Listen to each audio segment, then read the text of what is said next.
Sawyer Briggs crouched behind the wooden crates outside Murphy's trading post, the sun bearing down on him like a judgmental overseer. Dust clung to his skin, a gritty reminder of the town's indifference. Inside, the scent of freshly baked bread wafted out through the grimy window, teasing his empty stomach. Each whiff deepened the ache that gnawed at his insides, twisting his hunger into a tight knot. Through the warped glass, he could see the store owner, a stocky man with cruel eyes and a mouth that twisted into a sneer. He towered over an elderly native man whose silver hair shone in the harsh light, intricately braided with beads that told stories of resilience.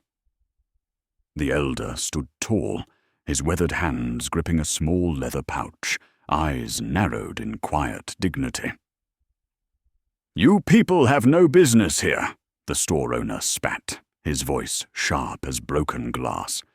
"Take your trinkets and get out before I call the sheriff." Sawyer's jaw tightened, the old man's stoic presence filling him with an unfamiliar fire. He'd seen the cruelty of men like Clyde Harrove, had felt it himself. The elder's voice broke through the tension, steady and calm. "I seek only medicine for my sick granddaughter.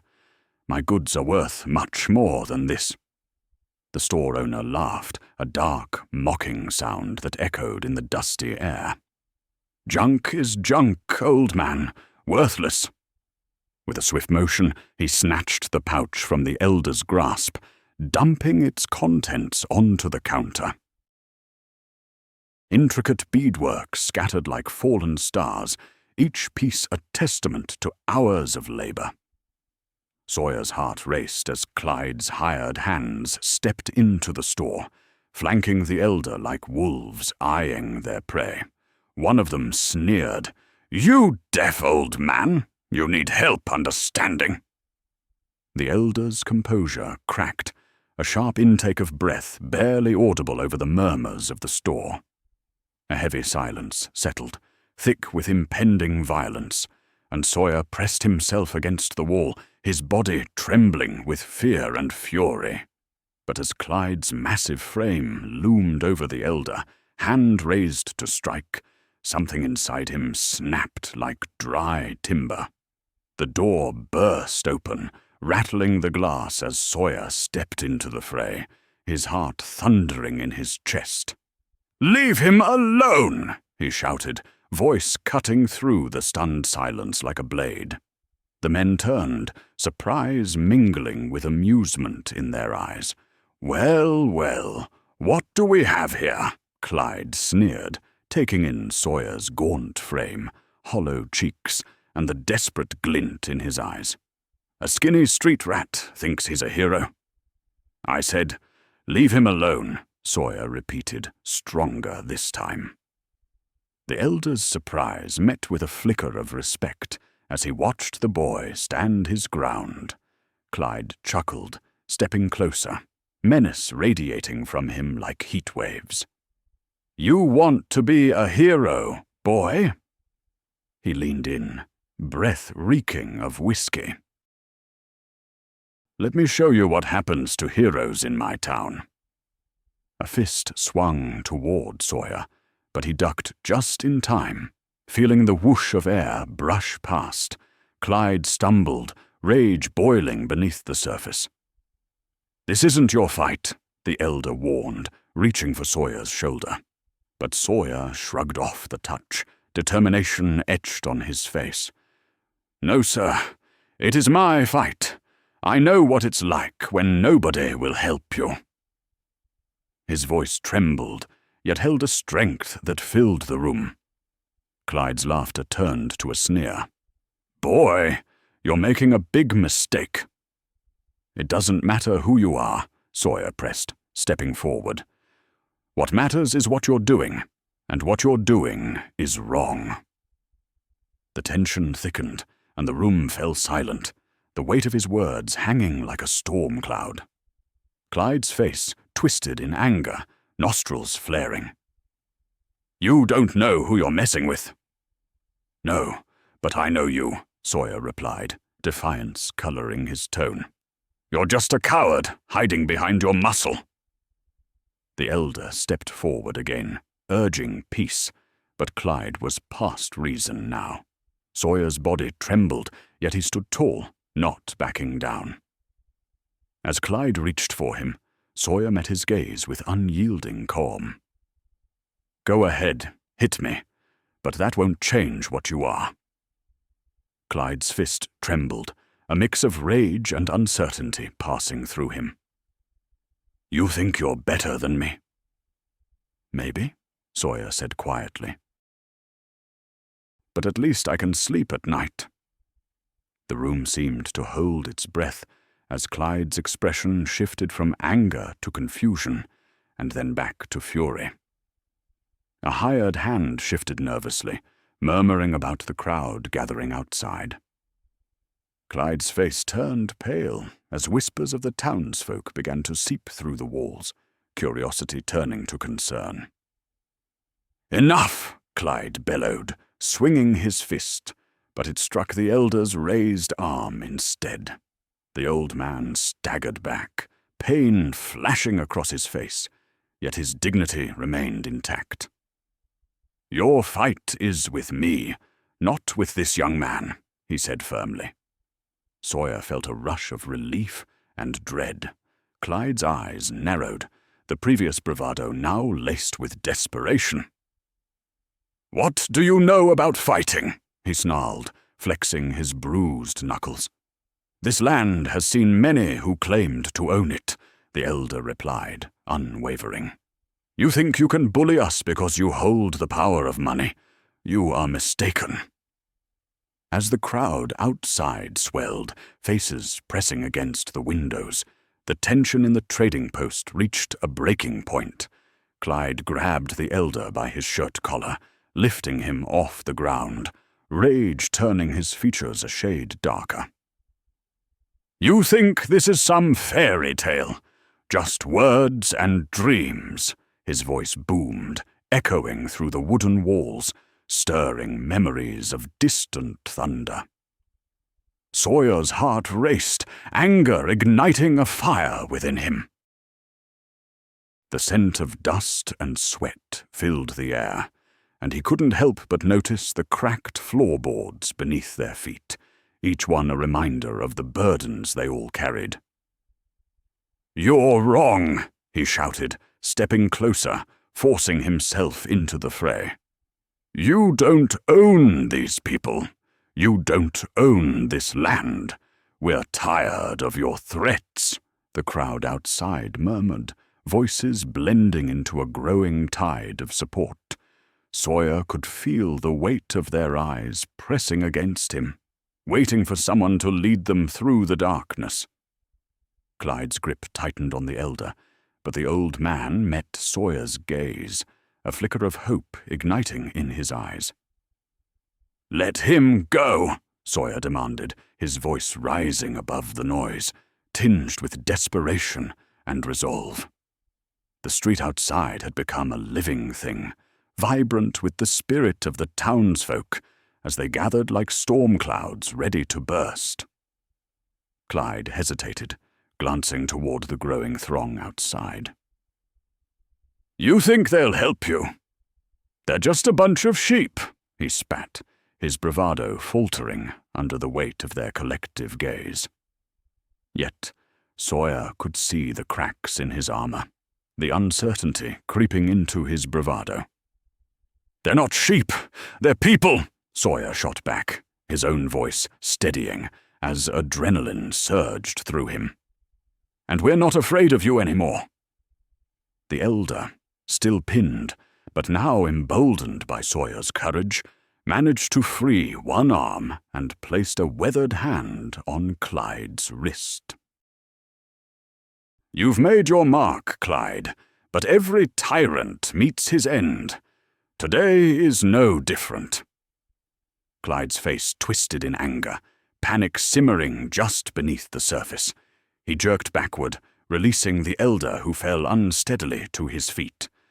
The room crackled with tension, eyes darting between the men, caught between chaos and catharsis. Sawyer could hear the crowd outside shifting, their footsteps a relentless drumbeat of unity. "Enough of this," Clyde growled, his voice low and dangerous. "You'll regret this little act of defiance." He turned sharply, storming toward the door. But Sawyer stepped in his path, his pulse racing, feeling the energy of the onlookers pushing him forward. "Regret is all you'll have left," Sawyer said, voice steady, "when this town finally stands up to you." Clyde halted, fury in his eyes, and Sawyer felt the gravity of the moment pressing down on them. The air was thick with anticipation, the world outside holding its breath alongside him. And then, as if summoned by his words, the townsfolk pressed forward, fueled by the promise of change, and the trading post seemed to pulse with the heartbeat of a community ready to reclaim its spirit. Clyde's jaw clenched, and for a heartbeat the tension stilled, like the moment before a storm breaks. Dust motes danced in the shafts of light, filtering through the cracked window panes, and Sawyer could almost taste the electric charge of change in the air. "Step aside, boy," Clyde hissed, but his bravado faltered under the weight of the gazes locked on him. He shifted, glancing back toward the door where the townsfolk loomed, their faces painted with determination. The sight ignited a fire in Sawyer's chest. They weren't just spectators anymore. They were a tide, swelling against the shore of Clyde's tyranny. "I won't let you walk out of here unchallenged," Sawyer replied, words coming out more fiercely than he intended. A nearby shelf trembled under the weight of jars filled with homemade preserves, the glass reflecting the turmoil like a mirror to the souls at stake. "You may have thought this was your kingdom, but kingdoms built on fear and greed crumble." Clyde sneered, his bravado flickering like a lantern in a gusty wind. "What do you know of kingdoms? You're just a kid playing hero." The elder, now steadied on his feet, stepped closer to Sawyer, an unspoken alliance forged in the fire of that moment. "He knows enough to see a wolf in sheep's clothing, Clyde, and enough to know that every tyrant has their day of reckoning." A low murmur rose from outside, a swell of voices that urged Sawyer forward. Each heartbeat echoed the collective strength of the townsfolk, a cadence of defiance that thrummed through the wooden walls of the trading post. Clyde's bravado wavered, eyes darting to the window as if gauging the growing resolve outside. "Your threats don't scare us anymore," Sawyer pressed, stepping further into the space between them, feeling the heat radiating off Clyde's anger. "You're outnumbered, and you can feel it." Clyde's face twisted, caught between rage and realization. "Don't think you can play this game," he growled, but the tremor in his voice betrayed him. Behind Sawyer, the elder raised a hand, weathered but steady. "It's not a game, Clyde. It's our lives, our land, and we're done being pawns in your play." The crowd outside erupted in a chorus of agreement, a wave of solidarity crashing against the post, rattling the very foundation beneath them. Sawyer caught a glimpse of an old woman near the back of the gathering, her hands trembling, but her gaze fierce with conviction. A faint memory of her baking bread for him as a child flickered in his mind, and he felt her strength seep into his resolve. "Think about what you're risking," Sawyer urged Clyde, his voice ringing clear above the clamor. "You may walk away today, but you'll never rule this town again. We're done living in shadows. This is our moment. Clyde's eyes blazed, and for a heartbeat, Sawyer saw the facade crack wide open. It was a fleeting glimpse of vulnerability that vanished as quickly as it came. With a sudden motion, Clyde turned, his back to the crowd, and in that moment, it was like watching the last rays of sunlight dip below the horizon, leaving behind a promise of night. "Fine," Clyde spat over his shoulder, his tone laced with scorn. "Let's see how brave you are when the shadows close in around you." With that, he pushed through the door, the wood creaking ominously as he exited. The crowd surged forward, anticipation shimmering in the air, and Sawyer felt the weight of their hope pressing against him, like a tangible force. The world outside was alive, a tapestry woven with dreams of freedom, and it felt as if the very ground beneath him hummed with possibility. "We will rise," the elder whispered beside him, hand resting firmly on Sawyer's shoulder, a silent benediction in the face of uncertainty. And in that moment, they stood together, a thread woven into the fabric of something greater, ready to face the storm head-on. The door swung shut behind Clyde, with a resounding thud, echoing through the stillness that followed. For a heartbeat, time seemed suspended, as Sawyer's pulse raced, each thump resonating in sync with the determined murmurs of the townsfolk outside. The air hung thick, charged with an energy that crackled like summer lightning in the distance.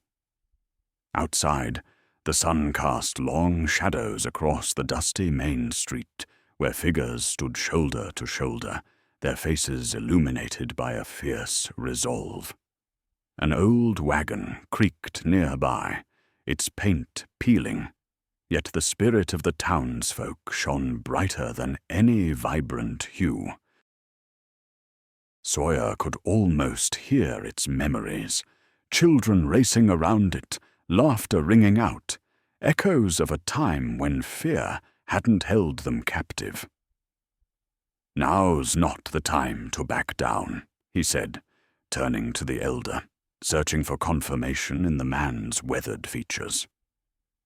"We need to unite them, show them they have the strength to stand together." The elder nodded, his eyes glimmering like the steel of a forge, unyielding. "Every person here carries a piece of this town's heart. It's up to you to show them how to beat as one." Sawyer stepped toward the window, peering out at the sea of faces. The crowd swayed slightly, a living wave of determination that mirrored the rustling wind through the nearby pines. A soft breeze slipped through the open window, carrying with it the faint scent of blooming wildflowers. Nature's quiet reminder that beauty could flourish even in the harshest of battles. "Listen!" Sawyer shouted, his voice rising above the clamor, fueled by adrenaline and the weight of their collective dreams. A hush fell over the throng, every eye turning toward him with a mix of hope and challenge. "We have a chance to reclaim what's ours. Clyde's reign of terror is built on lies and fear, but together we can shatter that illusion." A rustle at the back caught his eye. A young boy, no more than 8, clutching a battered cap against his chest. The boy's wide eyes sparkled with courage, his chin lifted defiantly, and Sawyer felt a surge of warmth flood through him. This was for him, for every child who deserved to grow up without shadows looming large. "The power lies in us," Sawyer continued, emboldened. "In our stories, our shared past, our dreams for tomorrow. We will not be silenced." The crowd erupted with renewed vigor, voices rising like a chorus of thunder. Laughter and shouts mingled with the heartbeats of the people, a symphony of resistance that filled the air with palpable energy. Sawyer turned back to the elder, whose face split into a knowing smile. "You've ignited a fire, lad. Now, stoke it until it roars." As Sawyer took a deep breath, he felt the warmth of that fire curling around him, wrapping him in a cloak of purpose. The townsfolk stood ready, each heartbeat now intertwined, a single thread woven into a tapestry that would not be torn apart. With the sweet scent of wildflowers lingering, he stepped outside, ready to stand with them against whatever darkness lay ahead. The sun hung low, casting a golden hue across the gathered crowd, painting their faces in shades of bravery and resolve. Sawyer stepped forward, heart pounding, as the sea of determined eyes fixed on him, eager for direction. The rickety sign above the saloon creaked in the wind, its faded letters a ghostly reminder of better days, a hint of nostalgia in a moment ripe with urgency. "Clyde believes he can divide us," he shouted, his voice carrying above the growing murmur. "But look around! We are families, we are neighbors, and each of us holds a piece of this town's spirit." A woman near the front, her hair streaked with grey, but her posture as straight as a sapling, raised a hand. "What do you propose, Sawyer?" she called, her voice firm, yet tinged with doubt. He met her gaze, feeling the weight of expectation. "We gather our resources, our courage. We draw upon every talent, every story. We don't just fight for ourselves, we fight for each other, and we start right now." At that, a man emerged from the crowd, his hands calloused from years of labor. "And what of Clyde's thugs? They'll come at us like wolves." His voice, though gruff, was laced with determination. "What's the plan when they come?" Sawyer nodded, acknowledging the fear wrapped in the question. "We'll prepare. We'll train together. And we'll make it clear that we're not afraid to stand our ground." A sudden gust swept through, stirring the dust and scattering leaves like confetti, a fleeting testament to the wild spirit of their land. It caught the corners of Sawyer's coat, wrapping him in its promise. He took a breath, inhaling the earthy scent mixed with the adrenaline coursing through the crowd. "We can't let fear dictate our lives any longer. We rise or we fall together." Cheers erupted, resonating like a thunderstorm rolling across the plains, filling him with energy. A woman with a tangle of curls and dirt-smudged cheeks stepped forward, her children clinging to her legs. "Then let's gather supplies. We'll need food, tools, whatever we can find." "Yes," Sawyer exclaimed, the fire in him catching. "And I'll speak to the others, those who've kept quiet too long. We'll unite every voice until Clyde can't ignore us." The crowd swelled with purpose, people nodding and exchanging glances that spoke volumes. In that moment, Sawyer felt the air shift, an understanding woven amongst them, a collective heartbeat quickening with resolve. Just then, a crack echoed from the edge of town, a gunshot that sliced through the hopeful chants, causing heads to turn and hearts to race. The laughter faded, replaced by a palpable tension as dread washed over the crowd. "Stay together!" Sawyer called, voice steady despite the rising chaos. He scanned the faces, grounding himself in their presence. "Fear is what they want. Let's show them we're stronger than that." As he locked eyes with the young boy from before, who stood taller now, fists clenched in determination, Sawyer felt the thread of hope tighten. They would not let this moment be snatched away. They were a tapestry, vibrant and intricate, and together they would weave a future worth fighting for, no matter the cost.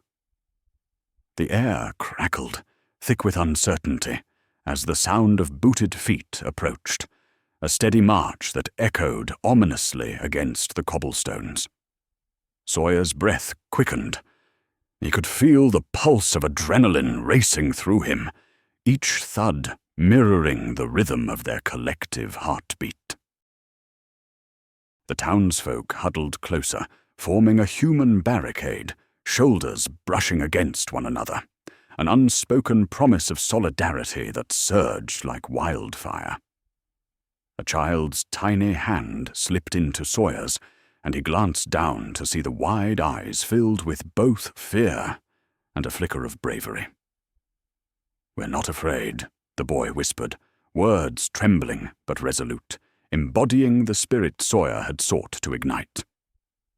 Just then, the saloon doors swung open, the wood creaking in protest, as a figure emerged from the shadows, Clyde himself, flanked by a couple of rugged men whose faces were etched with disdain.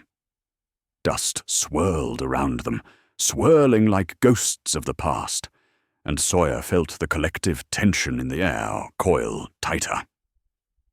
"Look at this ragtag bunch," Clyde sneered, his voice dripping with contempt, a wolf among sheep. "You think a few speeches will scare me? You're nothing but a threadbare quilt, ready to unravel." But Sawyer stood firm, fists clenched at his sides, feeling the warmth of the boy's grip radiate into his resolve. "We're more than that, Clyde. We're woven together, and we're not backing down." His voice rang clear and strong, defiance lacing every syllable. A ripple passed through the crowd, emboldening their stance. The woman with the grey-streaked hair stepped forward again, her spine straight as a newly planted tree. "You underestimate us, Clyde. Our strength comes from our unity, and we'll fight for every single soul in this town." Clyde's face twisted in mockery, but behind the bravado, Sawyer could see the flicker of doubt. He shared a glance with the man who had voiced concerns earlier. They understood this was about more than just physical strength. It was about belief, about community. The wind picked up again, swirling around them like a living thing, and the vibrant colors of the wildflowers danced in its embrace. They were reminders of resilience, blooming defiantly in the harshest conditions. "Let's show him our colors," Sawyer encouraged, raising his voice above the growing wind. "Let's remind him that each one of us is a strand in this fabric, and together we are unbreakable." A roar erupted from the crowd, a wave of sound that crashed against the looming threat of Clyde and his men. It was a declaration, a promise to stand firm. The boy beside him squeezed his hand tighter, eyes shining with the fire of hope, and Sawyer's heart swelled as he caught sight of others rallying, a chain reaction igniting in the sea of faces. In that moment, Clyde took a step back, his bravado faltering as he realized the tide was turning. "You think you can take me on?" he spat, but even as he spoke, his voice wavered, betraying the uncertainty that loomed just beneath his surface. Sawyer stepped forward, feet planted firmly as he met Clyde's gaze. "We don't just think it, Clyde. We know it. And we'll show you. Together." The sun dipped lower, casting long shadows that stretched across the ground, a reminder of the night that loomed ahead. But as Sawyer looked at the faces around him, determination etched into every line, hope